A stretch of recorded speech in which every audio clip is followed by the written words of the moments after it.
What's going on, Drip fam? Welcome to the first episode of the Bastion Show Business Edition, and tonight we're sitting down with Cristina, who's the owner of House of Fuschia and Studio Bold. But before you get into the nitty-gritty of your businesses and your entrepreneurial journey, tell us where it all began.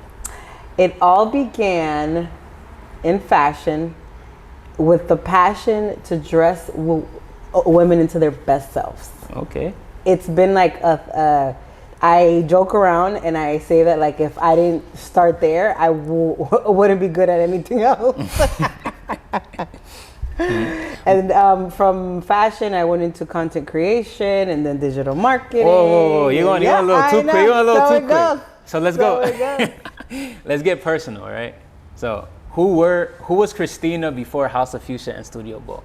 Who were you as a person? So as a person, I was Let's start off at 13. Ooh, I was a really cool 13-year-old. Okay, talk to us. I was in a dance group. I was sewing patches onto my clothes. At 13? At 13, I swear to you. I was super creative, man. At that age, like my creative muscle was all things. And I was just creating a lot, you know, like I was super active in the community. I would host my own little fashion shows with my friends. At 13? Yeah, Where, man. I swear to God. In Lawrence? In school, yeah. You're from Lawrence? I'm from Lawrence. Born and raised? Okay. I moved to New York for college, for fashion school. And then I came back. You're skipping steps too much. Okay, you're 13. Who taught you how to sew patches? So I started sketching like fashion models and all that jazz when I was like 8. Swear to God. I was just, that was my form of expression, you know?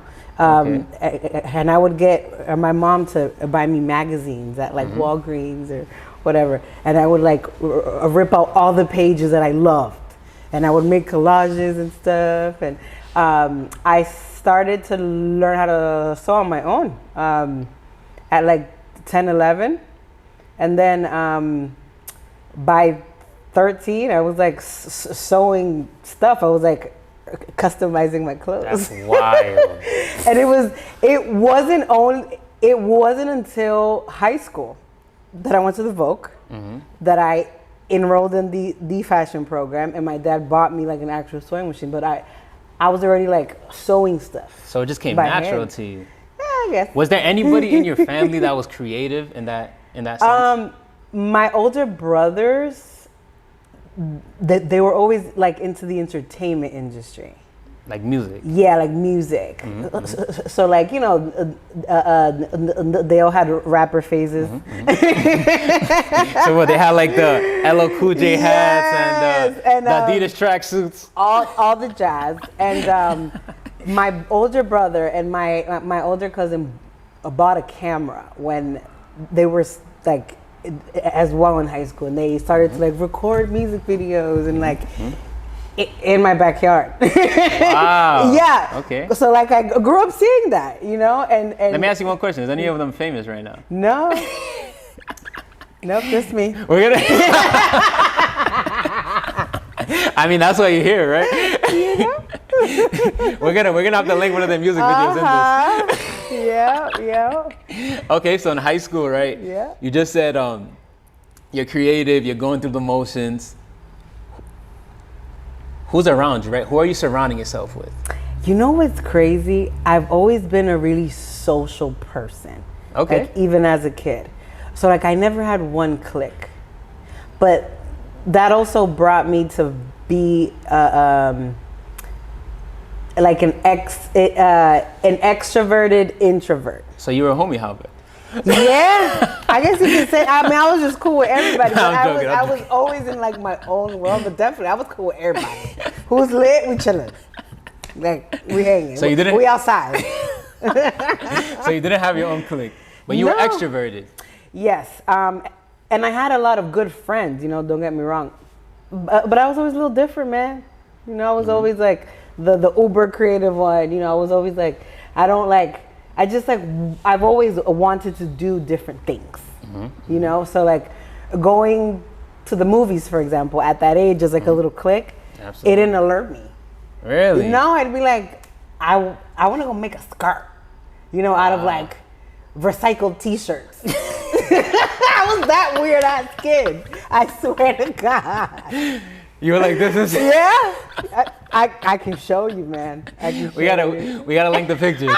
Were you emo a little bit? No, not emo, but like uber creative.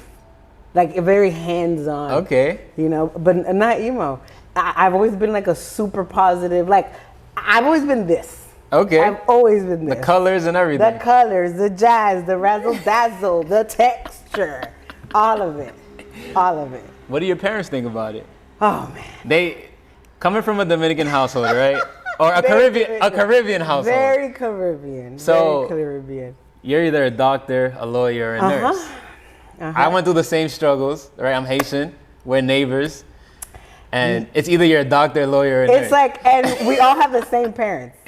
We all have the same parents. Just a different household. That have the same bad jokes and the same morals and the same expectations. Yeah. To this day, my mother's like, you should have been a nurse. And to this day, she's like,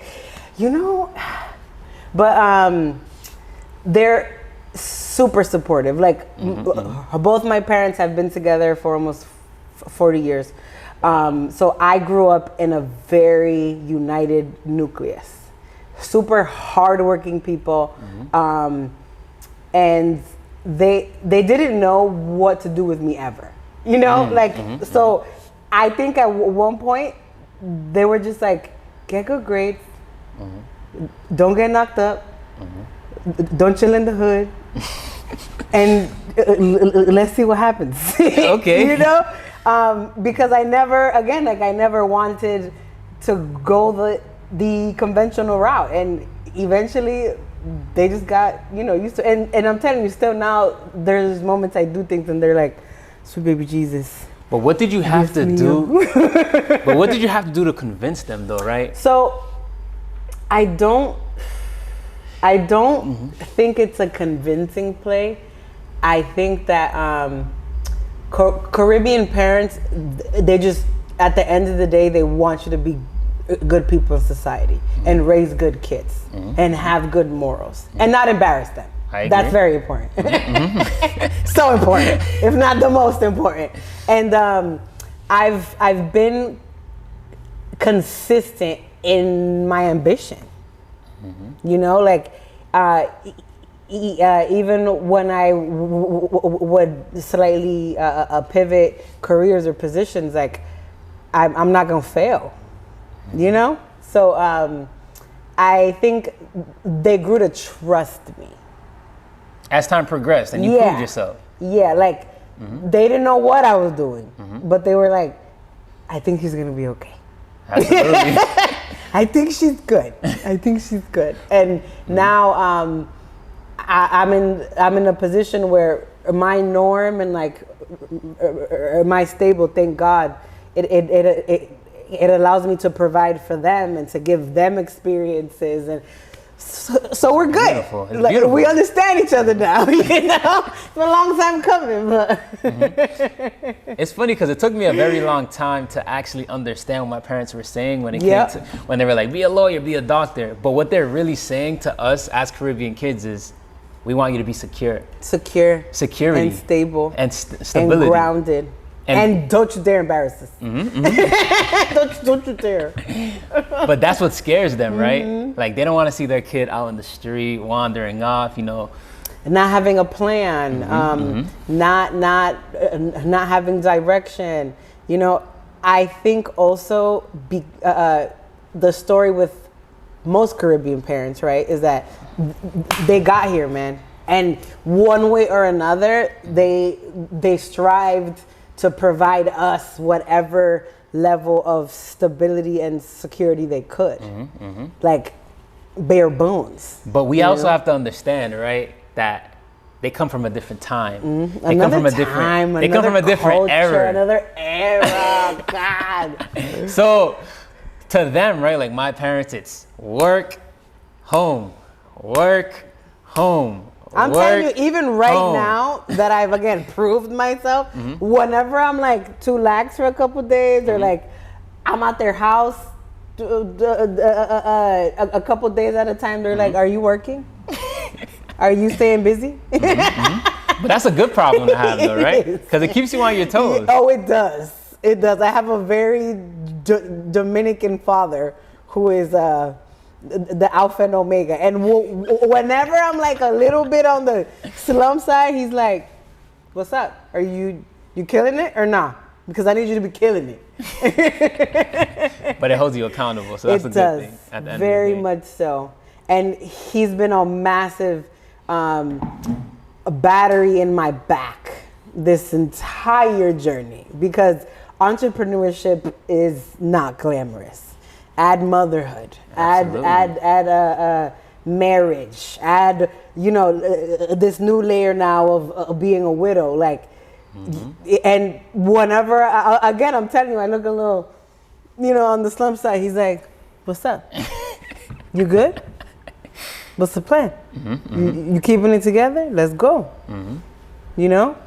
So and he's always been that way. Like when I was 13, he'd be like, "Are you doing your homework? Are you on time at school? Like what's going on?" Okay. Let's talk about your support system, right? Yeah. Obviously, you have your mother, your father, things of that nature. Was there ever a time when you were on your journey up that the individuals around you started to get a little envious of you, a little spiteful, a little hateful, or were they always so supportive to the point where you're like, I got real people around me? Yeah. I'm very blessed, and I'm very honored to have had the journey I've had, and to today have a really rock solid circle of like, I call them the flowers in my garden. I like that. I never experienced like growing pains in that space, or I never noticed, right? Because I'm a person who doesn't entertain negativity, never have. I'm above the static and the noise. I've always been this way. So whenever I did have an alignment or a relationship, either platonic or romantic, that felt funny, I can't really do it, So in regards to that, today I have I've always had a really a very beautiful family. I have a lot of cousins. My parents have a lot of uncles, yada yada. But let's keep it away from family, though. Let's talk about your city. But I've grown a new family. Okay. Of colleagues and clients who have become my best friends, my sisters, really. And again, today I'm in a very beautiful position that I hold exactly who I need to. I'm aligned with beautiful, powerful people. And I can't complain. Yeah. Absolutely. And that's what I talk about. It's all about energetic alignment. It's all about energetic alignment. And I know that topic, it can be fluffy and like, it might seem like idealistic to most, but it's on a ground level. It's like, what are you allowing to your space? What are you allowing to absorb your energy? Point blank, period. If it's aligned or if it's not, how are you dealing with that? And that's the way I live my life. Absolutely, and that's the only way to live. But we want to give the audience as much value as possible. So what tips and tricks do you have, right? You said you have a beautiful support system. Yep. What tips and tricks do you use to attract that, right? To keep, not only to attract it, but to keep that circle. To fulfill it. Keep it fulfilled, keep it flourishing, keep it there and present. Yep. That's a beautiful question. And I absolutely think that should be a very open conversation with, and not just entrepreneurs, but like creatives and like, it comes down to value for me, right? You show up for me, I'm gonna show up for you. What can I do for you as a colleague, as a friend, as a client, for you to feel seen, You know, and on below a surface level. You know, is it sending wine every month? You know, is it a good morning text to your peoples? I personally have a gratitude practice where I don't do it every day because I don't have the bandwidth, but at least once a week I text 3 people straight gratitude. Thank you for being here, for being on my phone, for doing you, for being how you are, and not just for me, but for your own and the planet. You know, when you give, you get, man. You know, and if you do that on a real level, I promise you, you will be surrounded by that same energy, 1,000%. I agree. And what I'm hearing, everybody who knows me knows I like to talk about the laws. It's the law of reciprocity. That's exactly what you're talking about, right? Okay. What you put out into the world is what you get back in abundance. It's funny because I'm listening to you speak, and I heard that from David Meltzer. Did you pick that up from him? Like, who did you pick that gratitude practice up from? I've been into personal development for a really long time. Mostly in my like young adulthood, right? Because when I was younger as a child, I was able to lock into my creativeness for comfort. You know, I would do a lot of reading, I would paint, I would customize my clothes, I would, you know, but as a young adult, I lived in New York City, and I was finding that I was overwhelmed all the time, and I didn't feel seen. You know, I didn't feel grounded. I didn't know where I was standing when I would wake up in the morning. And it was via a content for personal development that I was able to be like, okay, so how do I channel into me and what I want? And like the law of attraction, right? Like, how do I get what I want when I've never had it? And like, no one showed me. I'm from a beautiful Dominican family, but they provided food, shelter, and love. And as amazing as that is, I've always wanted more. And for my child, I want more. How do I get there though?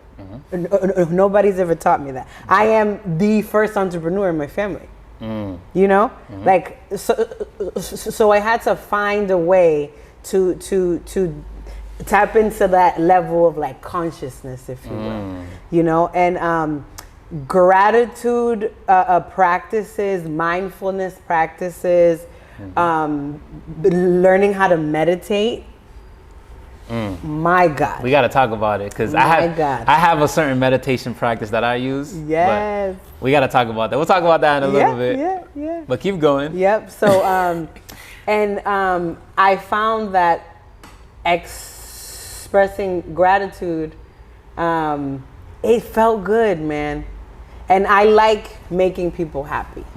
You know, like I like to make you feel seen and loved. Absolutely. And when you say to another person, like, thank you for being you, you know, I'm glad you're in my life. It feels nice. It feels nice. That's beautiful. Earlier you were talking about so you're talking about meditation, mindfulness, consciousness, all things that I embody as an individual, things that I practice every day. Amen.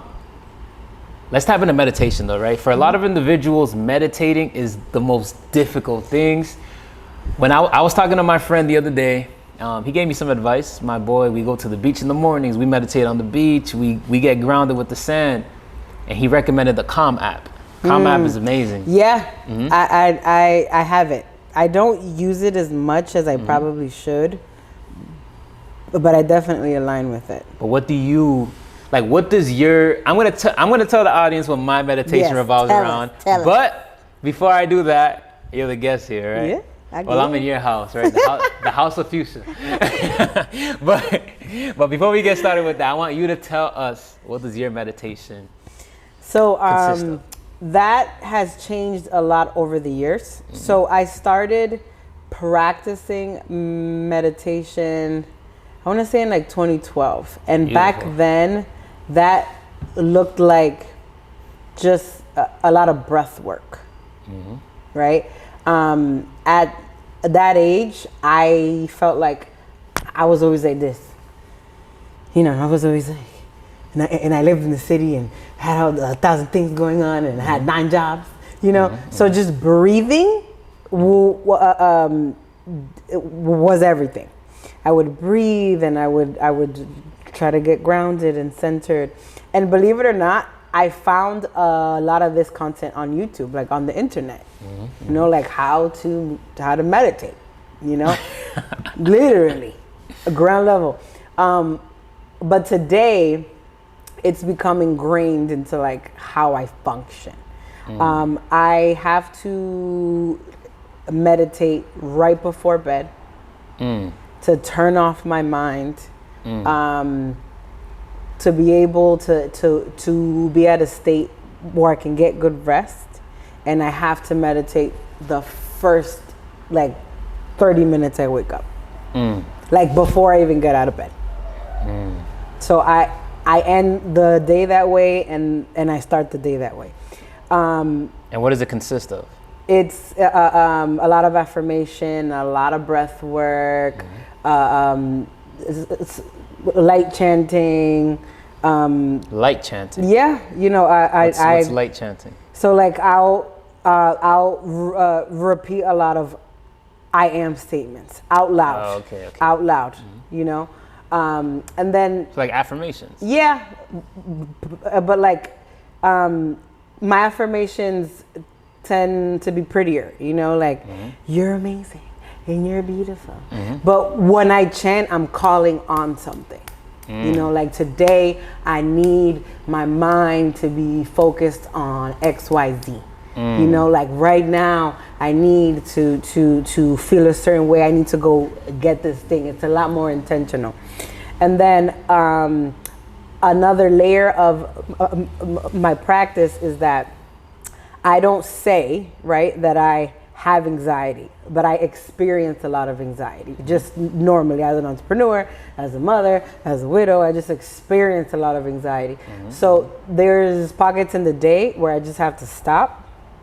I don't know if you know this about me. I tend to take off my shoes a lot. Yeah. And I put my feet on the ground, wherever that is, and I just try to literally ground myself.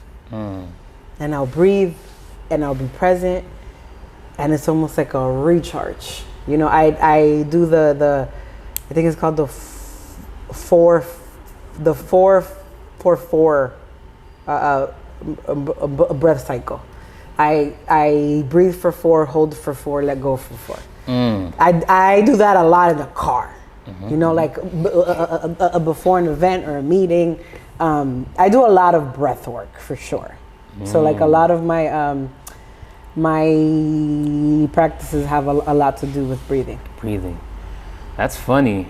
Mine is kind of, I wouldn't say the opposite, but it's different, right? I got this from a guy on a podcast I seen a couple years back. Don't remember his name, don't remember the podcast. So whoever's trying to look it up, you're not gonna find it because I don't remember. But my meditation revolves around visualization and gratitude. So what I do is, first thing I do when I wake up in the morning, just about every day, I envision. It's so dope. When I heard it, I was like, I need to try this. Because one thing I've been working on myself is being more grateful, killing the ego, but most importantly, like gratitude. There's abundance in gratitude. That's what I realized. So much. What I do is when I wake up in the morning, I don't really wake up because my eyes are closed, but I'm awake, and I visualize my heart as a crest, right? A heart as a crest, and the crest is opening, right? There's 4 doors, right? Boom, boom, boom, boom. What I do is I envision, right, what I'm grateful for. Example could be like, say it's family, right? I'll envision the word family, and it'll be like there floating, and I envision it being dunked into the chest, which is my heart. So everything that I'm envisioning, right, or everything that I'm grateful for is getting dumped into my heart. Integrated. It's integrated into yourself. Beautiful. into my heart so that not only am I just visualizing it, but it's getting integrated into my heart, Amen. like literally. So that's what my gratitude consists of. So that's beautiful. So yeah, and a lot of again, affirmation chants, but in a nutshell, a lot of self-talk. You know, like I talk to myself a lot. I check myself. I love on myself. I align myself. You know, yeah. It's I've gone through a lot of versions of therapy for a lot of things, but I've found that investing the energy to find my flow within meditation has like saved my life for real, for real, and my sanity, man. You know, being an entrepreneur, being a widow, being a creative, being a black woman in society. You know, it carries a lot of weight. absolutely. You know, and I think before I learned how to embrace my inner self, I had a lot of beef with it. A lot of like tension with who I was within, you know, and like now we work together. We're homies. Absolutely. You know? So for the people that are intimidated by meditation, for the people that think meditation is like a fad, what advice would you give them? I would say that before you even, because like I think these terms scare people. You know what I'm saying? Like, what, do you meditate now? You know, do you practice meditation? But like, really the purpose of even that is finding inner peace. Like being able to pause in a safe space.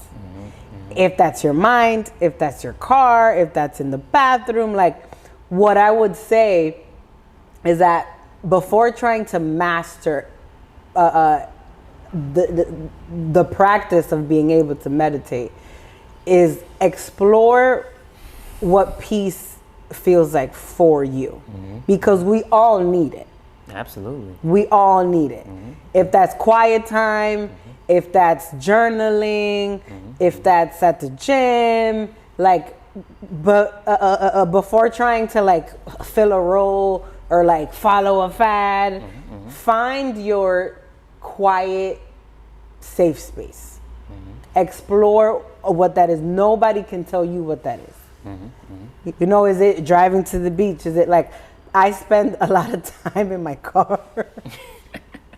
Like I'm the person who gets home and like will be in the car for like another 30 minutes before going back inside. We're the same person. Yeah. I'll be in there for an hour. They be like, yo, my mom be getting pissed. She's like, what are you doing? Wait. You coming in or what? I'm like, give me 5 minutes. You're coming in or what? I need to mentally prepare for y'all. Jesus. No, I agree. That's beautiful. Yeah. Okay, so let's switch this conversation over to mindset a little bit, right? Everybody knows what it feels like to be a worker, right? Yep. To work that 9 to 5. Get up, you get a paycheck every day, blankety blank. What is the mindset? What does your mindset have to be like for an entrepreneur who things are sporadic? Yep. Things on a day-to-day, it's random. There's anxiety, there's pressure, there's just society in a general sense, and money, right? Yeah. Sometimes you might not have enough this month, but next month it might come in abundance. And an influx, yeah. And an influx. So what does an entrepreneur's mind have to be like to be calloused enough to endure the pains and the pressures of society? Damn, that was a good question. That's fire. Diablo. Coming from my neck. You better hit me with some. No, I'm joking. You better serve, sis. Nah, do you think? I know you got this. Man, I think that the entrepreneur and like the business state of mind has everything to do with how you look at failure. Okay. And also, how bad do you want this shit? Right? Like, are you gonna quit because because the client that you thought you wanted turned you down? Or are you gonna double down and be like, all right, if they don't want me, who's in alignment with that I can and now also try to attract? You know, it's about having a larger mind. It's about a larger perspective, right? And again, as an entrepreneur, failure is not an option. And that's cliche, right? The hustle, whatever. But really, what I mean by that is that for me, when I get a no, that isn't enough for me to be done for the day, or to be defeated, or say like, you know what, today I'm not gonna make no money. It's not gonna work out. Nah, it's being able to navigate the growing pains, man, and like being okay with how that feels and looks like. Experiencing gratitude with the uber highs, and being able to learn from your lows. There's always a lesson there. There's always a lesson there, especially in entrepreneurship. Absolutely. Especially in entrepreneurship. That didn't work out for an absolute reason. Absolutely. And what I like to tell people as well is no stands for next opportunity. Yeah.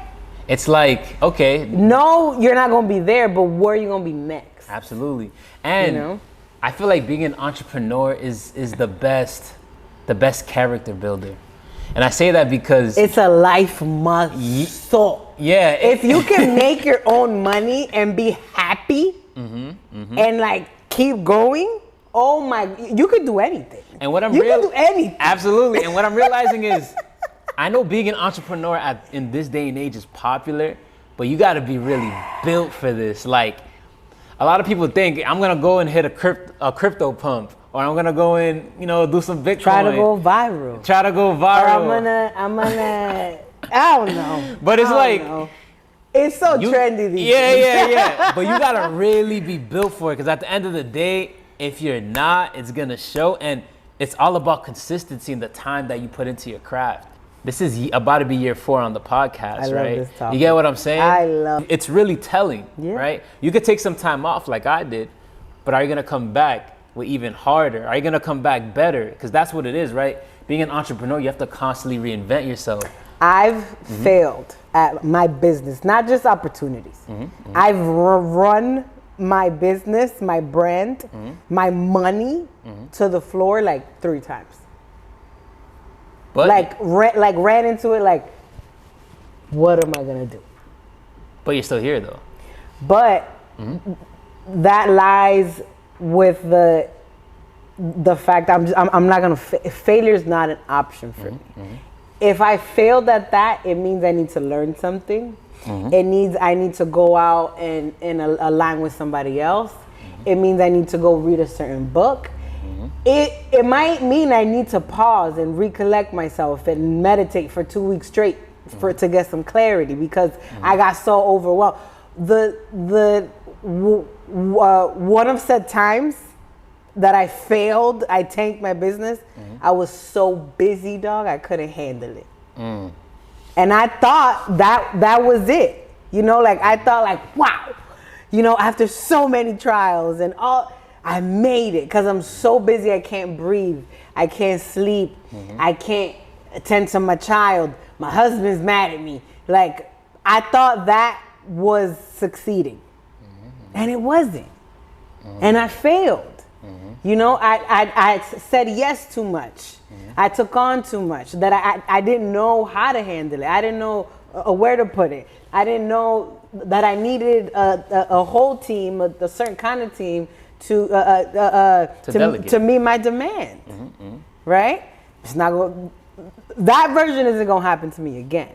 But we think that it's like it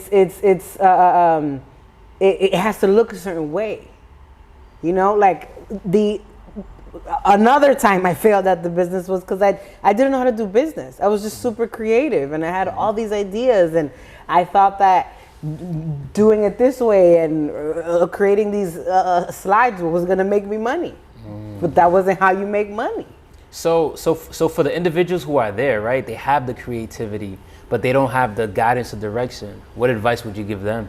I would say to study your craft first, because being talented and creative doesn't mean that you're good at business. I think that's a big deal.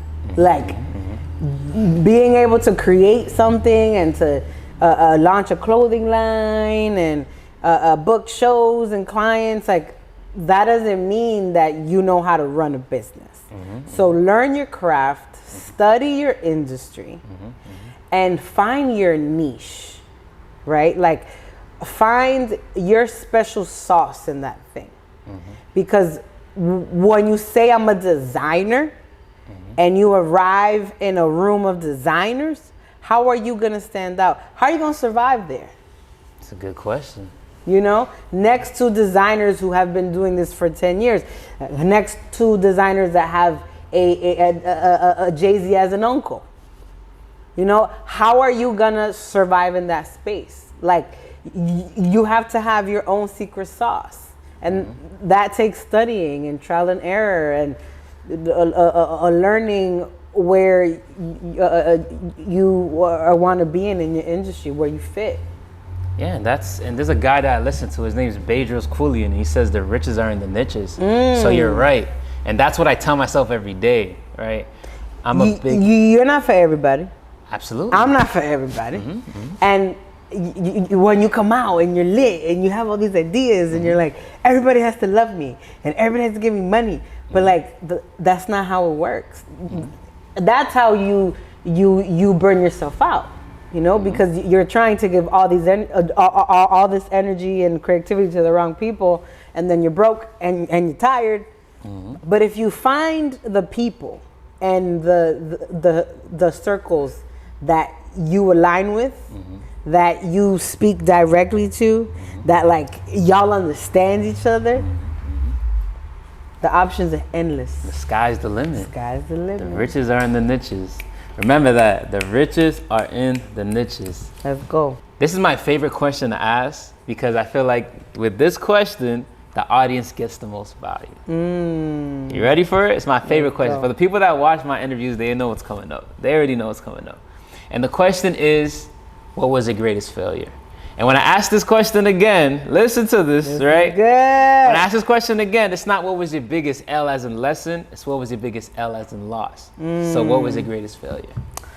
And I want you to get as descriptive as you possibly can. Yes. My greatest loss. So as you know, failure. My greatest failure. So biggest L as in lesson, not as in loss. Remember, your greatest failure that taught you something so big so that it propelled you to be House of Fuchsia, Studio Bold. Yeah. I lost my husband a year ago. And he was a part of a lot of this struggle bus journey. And we worked really well together, and we grew. We supported each other in a lot of these growing pains, right? And obviously loss is loss, but the failure in that lesson, because I now see loss and grief as a completely different a picture than I did a year ago. When I lost him, I lost a lot of expectations. I lost trying to fit even in my own picture. I lost trying to meet even my own level of perfection. You know, coming from a Caribbean household, again, even though me and my parents didn't understand each other, I always knew I had to do shit right. You know, I had to get married. I had to, you know, make money. I had to stand on my 2 feet. And I did all those things. I went to college. I did all those things. And I thought that was it. You know, I did all the things, and I thought that was the height of my greatness, of my identity, you know, and it wasn't. And it was a really hard, valuable, beautiful lesson to get that kind of awareness out of that kind of loss. Because now I'm unapologetic, and I'm so me that I just am in every space, and I do what I want, and I live every day like it's my last, and I love hard, and I work hard, and I speak my mind, and that came from the castle falling down. You know, I was stripped of my identity. You know, it all came down. It all came down. It all became ashes after I lost my partner in this game. It really did. And I had to learn myself again. And I had to reevaluate what I even like, what I even want. Who do I want to be now? That's so different than it was a year ago. A year ago, I was fine being a dope ass wife. And a powerful ass entrepreneur, and the grandmom, you know, that it all looks good on paper, but I don't stand for that anymore. That's not my story, you know. So I've had to pull out a lot of awareness and phoenix energy. You know, out of these ashes, and I feel like I'm unstoppable now. Beautiful. Perfect segue to the next question. Yeah. This one might get a little deep. Well, it is gonna get deep. We like deep. And it's gonna get very again, I don't want to prophesize, but it might get a little emotional. I want you to talk about the loss a little bit, right? Yeah. I want you to get transparent with the audience. I want you to get vulnerable, because that's how you build real connection. Amen. Mentally, right? You don't have to get deep into the details because that's personal, but how are you doing at the time, right? You lost your husband. Yep. You were going through the growing pains. Who was Le Fuschia, Cristina, at the time of the passing? Pre-loss, I was, and I love this question because it allows perspective, not just for entrepreneurs, you know, but for women and for people that endured things that they think they can't see past. Pre-loss, I was a perfect picture, man. I was at the height of that version of my business. I was getting married to my guy. We have this beautiful child. We had bought a house. He had gotten his master's. We paid off a car. We bought another one. I mean, it was picture perfect, right? And post-loss, all of that is now I know was surface, right?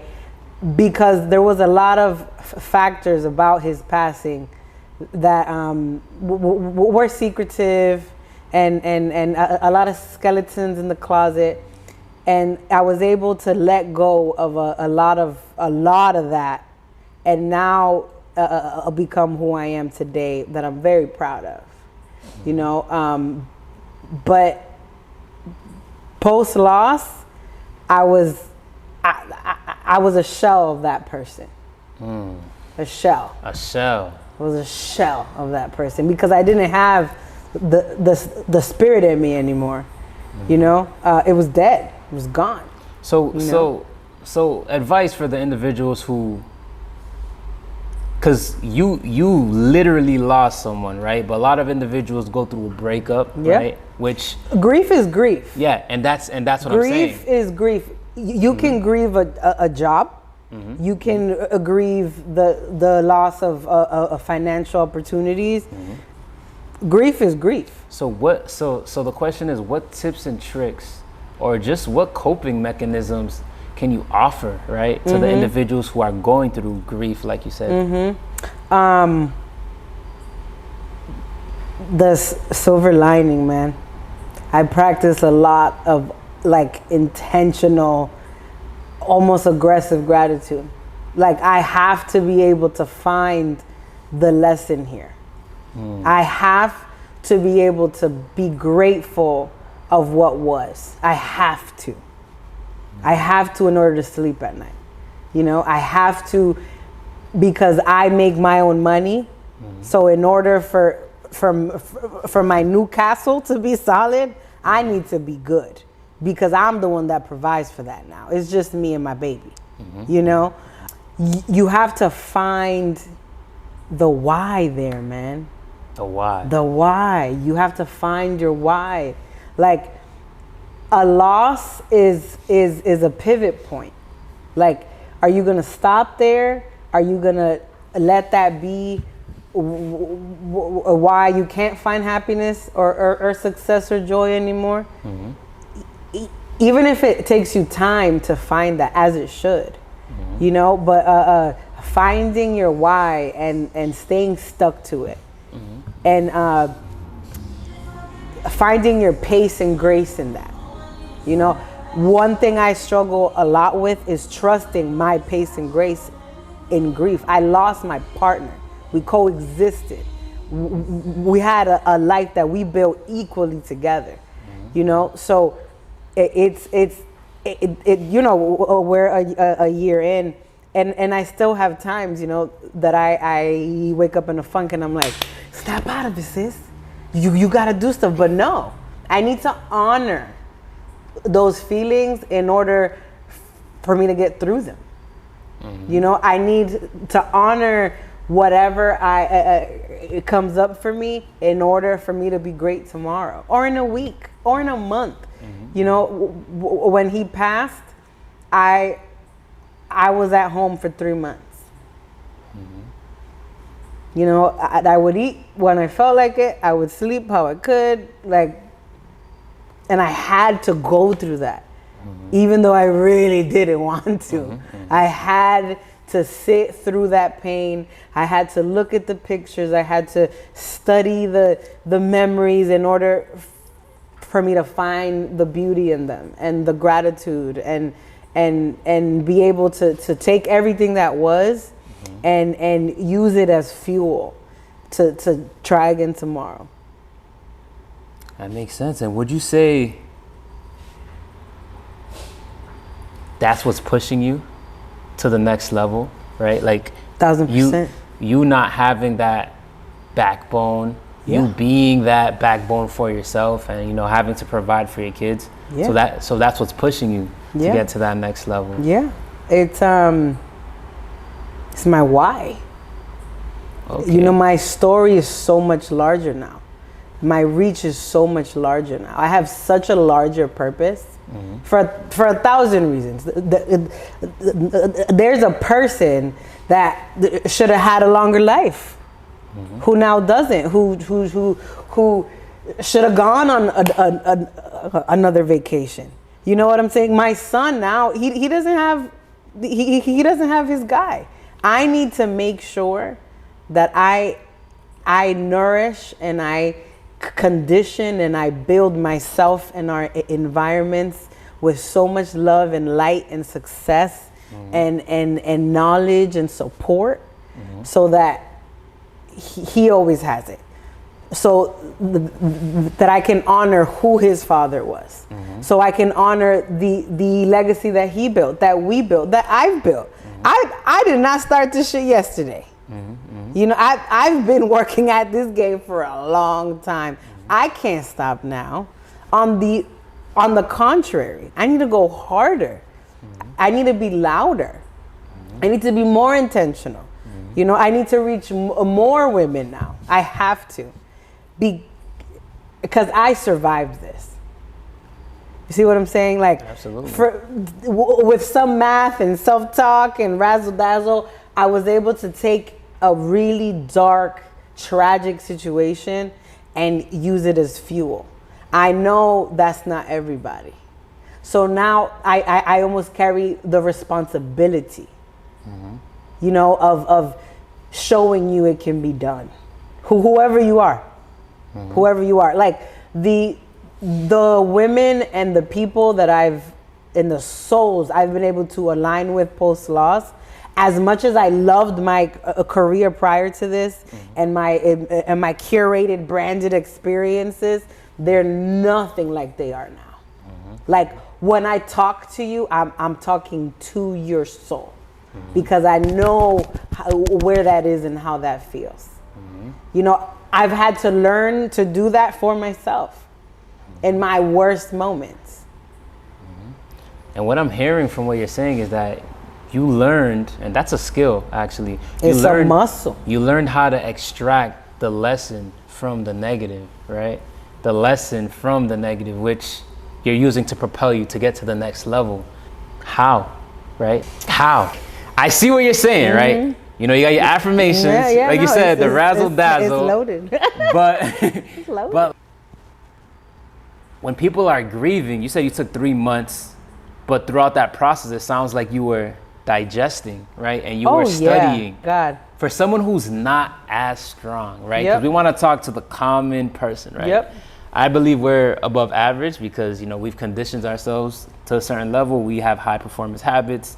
Meditation is a high performance habit, regardless of what you may think. So for the average individual, Joe Schmo on the street who does not practice mindfulness, consciousness, how?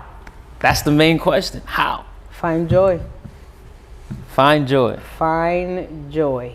And that's vague, but that consists of what can you do for yourself today? Again, like I said earlier, like all these terms are up here, you know, like learning how to have a meditation practice. That's a mastery. I've been doing it for 10 plus years, right? But ground level, what can you do today that is going to take you out of bed? Is it volunteering at a soup kitchen? Is it cleaning your bathroom? Is it doing your hair? You know, because you haven't felt beautiful in a couple weeks. It's being able to tend to yourself on the most standard level. You know, I was home for 3 months, right? And I thought that was enough. It was not. The day that I got back to work after those 3 months, I stepped into my office and I was like, I don't want to be here no more. I hate it. Oh my God. I couldn't be in my office for more than an hour. I couldn't. It was just the memories and it was just too much. So I was like, okay, where can I go? To work, to create, to you know, to write, to journal, to cry. Where can I go? I in 3 months, I asked our landlords downstairs. That's where our old office was. I was like, I need a space that is big enough for me to paint on the walls and create pockets of themes. And when I tell you that this space was built like wall by wall, like me crying, me being here late nights, just like it brought me joy to be able to create in another way. It brought me joy to paint a wall and then hate it and then have to go to Home Depot and try 9 more swatches and be like, oh shit, you know? And even that is on a larger scale, but another version of that is that I invested in coaching, in life and business coaching. And you know, that it could be a vanity for most, but that's what I needed. to survive, yo. So if I had to go take out a loan to do that, I was gonna do it. If I needed to ask family for some help, start a GoFundMe because I need to spend 10 grand on coaching so that I could work again, that's what I had to do. So it's a matter of doing whatever is necessary to get doing the job whatever done. is necessary. When I say joy, I found joy in painting these walls. I found joy in like trying to explore what entrepreneurship looked like for me again. You know, I found joy in being able to pay another person to ask me the questions like, what do you want your days to look like now? That looked different. That now I intentionally have to spend more time with my son in peace, right? I couldn't do that before. I needed to go to church or talk to a coach or a priest or a mentor to teach me how to do that, you know? And to hit on a point you hit earlier, or to talk about a point you hit earlier, in regards to motivation, I'm pretty sure you're familiar with Jim Jones. Yes. You know Jim Jones. And this is like my favorite quote that he says.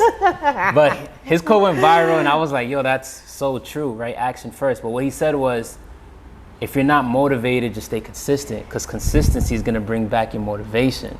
So it kind of seems like, and the way I'm tying this in, it kind of seems like you just stayed consistent with building. You stayed consistent with creating. You just stayed consistent in general to the point where you got motivated again. Even when it hurt. To the point where you got motivated again, and to the point where you found the gratitude and the appreciation in the little things. And that's beautiful. Amen. I can't say that. That might be the theme. That might be the theme of this interview. Beautiful. I'm listening to your story and I'm hearing and I'm feeling all your breakthroughs. Believe it or not, you should pat yourself on the back, because these are all breakthroughs. Every single one. Not everybody has the balls to, again, I don't know the backstory, take out a loan to put that risk out, to build this studio like this. It was that deep. Your breakthrough, your dream version, your tomorrow, that your vision of yourself, it's that deep. It's that non-negotiable. It is that, because you have a purpose here, I promise. Even if you haven't found it, you have a purpose here. Go find it. Go do what you got to do to go find it and to practice it, and be open to make mistakes in honor of it, to then learn how to do it better. You know, like, you're so worth that trouble, that process. You see what I'm saying? Absolutely. And what I realized, that a lot of individuals, the people that I talk to that, you know, aren't making the needle move, it's because of their fear of failure. Right? It's uncomfortable. They're scared, but what they don't understand is that, hold on.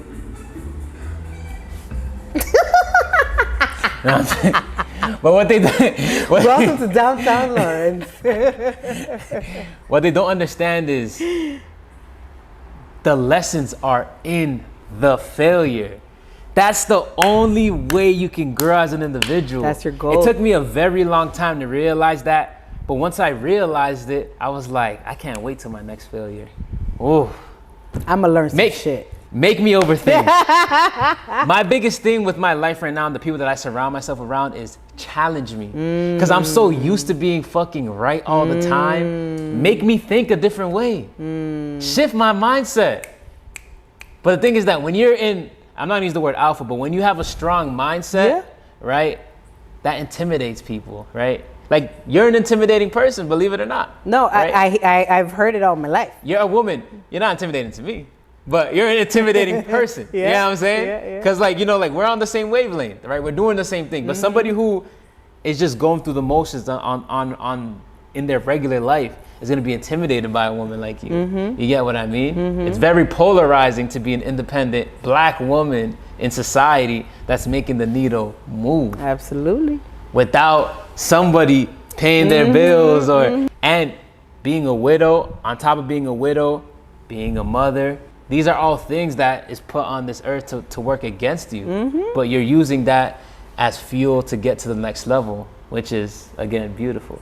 So let's give the audience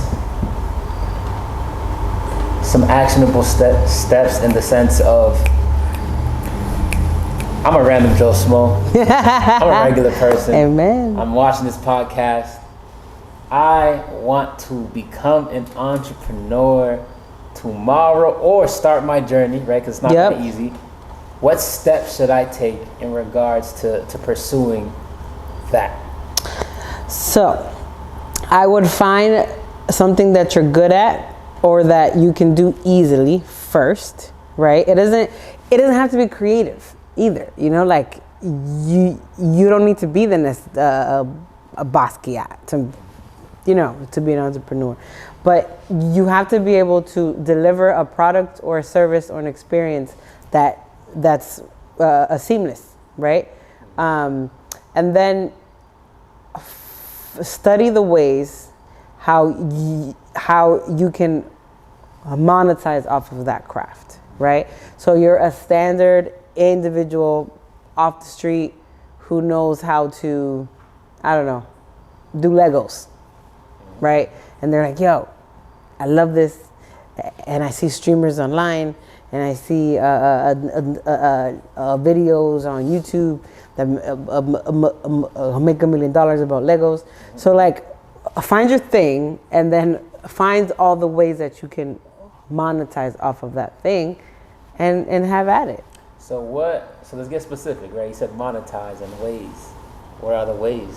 So either you're providing a service in person or an experience, you know, either with a space or via education or classes or you know, consulting or coaching, or you can take that craft and package it, you know, into an e-course, a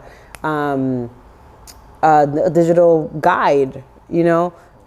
Perhaps you're the guy that does who's the master at Legos, and you design a whole Lego retreat that you charge $10,000 a year to go to.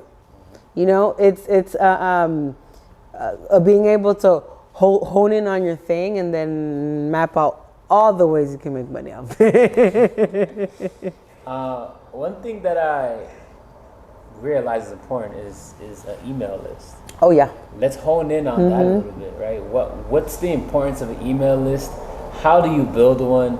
And what are some creative ways that you use to build your email list? So, and I love this because we were talking about it earlier.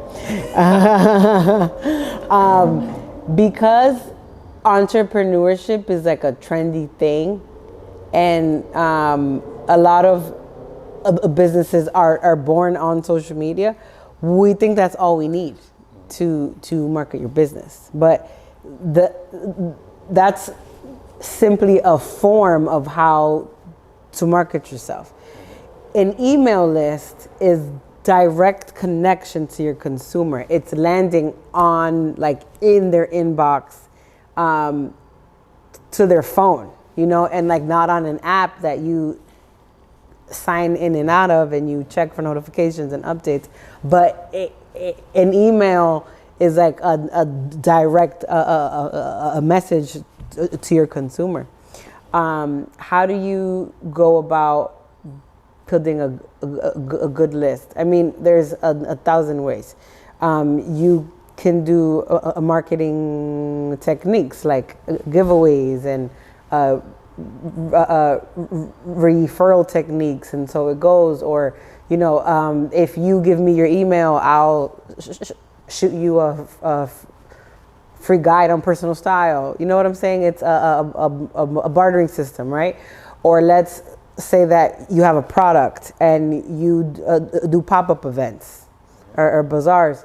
You set out a list either on an iPad or it could be a piece of paper, where you know, if you sign up to my list, you get a discount on your purchase today. You know, it's not hard, but it's work. Absolutely, and just like everything in life. Just like everything. I feel like an email list is the gateway. Like you said, it's direct to consumer. Direct to consumer. It's the gateway to one of the gateways to sales. I was talking to somebody, like a person who I somewhat look up to an extent, and he's like, "Yo, you need to build a strong." You really do. You really do. Because that's also the place that like you whatever you're doing, either if you're launching a product or if you're selling tickets to an event that you're hosting, or you're in the phase of marketing that you're building awareness and you need a traffic and data on your site, like you send that list your meat and butter, and they're most likely going to bite, because if you have their email, they're probably already in the back. Possibly. Okay. I love this question, and I love asking this question to individuals because I fall into this category. And the question is, you're clearly just like me in that sense, where it's like you're the go-to, right? When it comes to everything in your life, you're that main person. But who does the main person go to when there's no one to go to, right? In regards to mental health, in regards to relieving your stress, yeah, you can meditate, you can do all that, but you're a human, right? Human being. There's a power and connection. You need to talk. Who do you go to, right? When there's no one to go to. I'm in a season where I'm flirting with that still very much, like, because you have certain shoulders for certain things, right? Like, I could go to my parents for anything and get a hug and a plate of food and no judgment and a bed to sleep on, but I can't talk to them about my pains about being an entrepreneur. They don't know what I'm talking about. They can't help me there,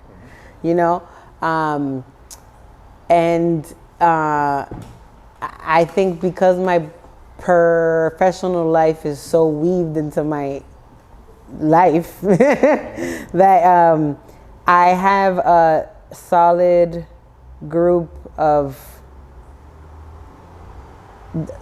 sisters.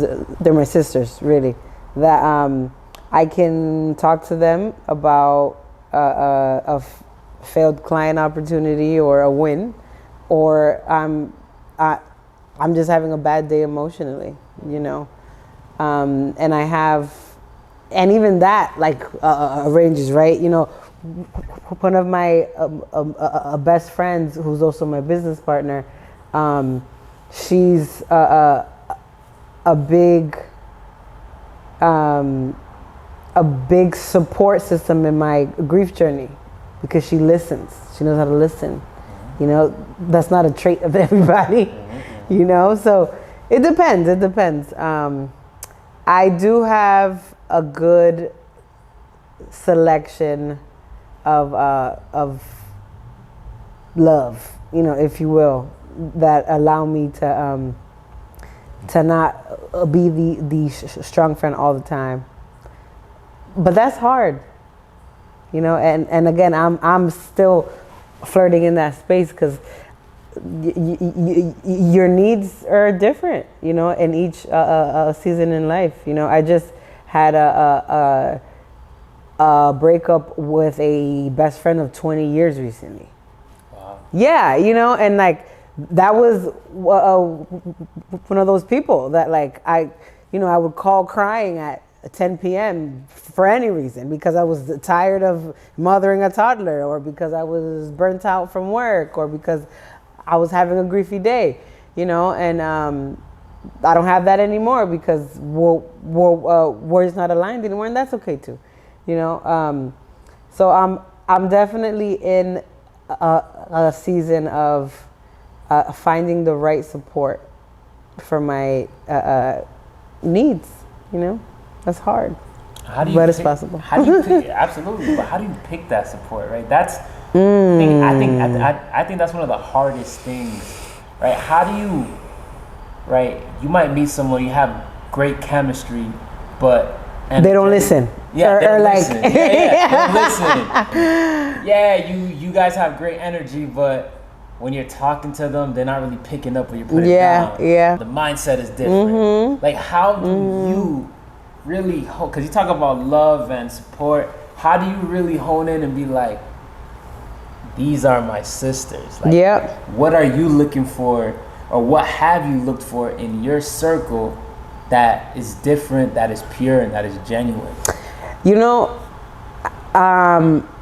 in this space I'm in, it's definitely folks who are not going to judge me for who I am today.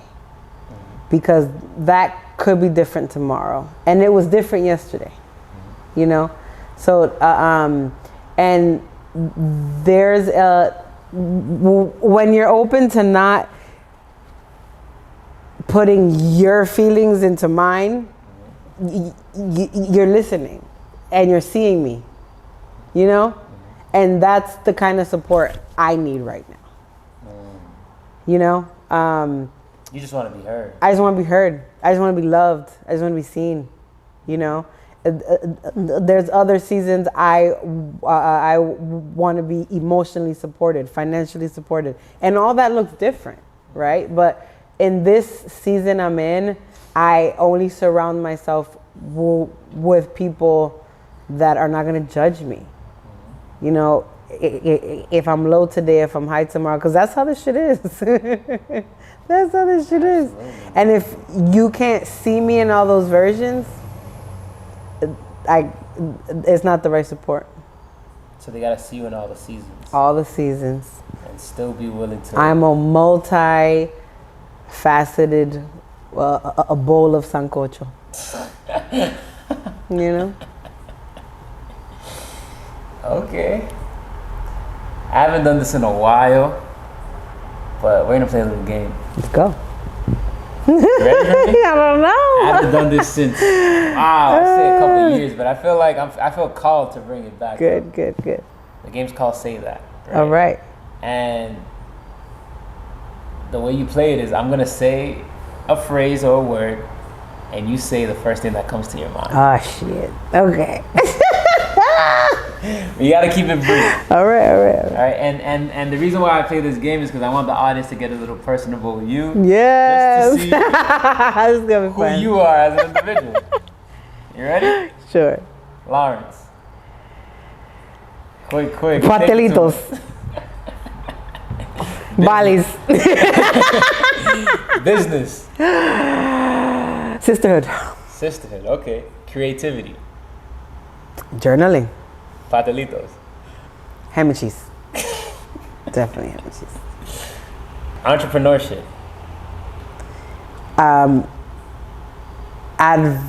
Advocating. Family. My baby. Love. Oh, my life. Energy. Discipline. Consistency. Fucking work. Passion. Tomorrow. We're quick. Tomorrow. And the Bastien Show. Connection.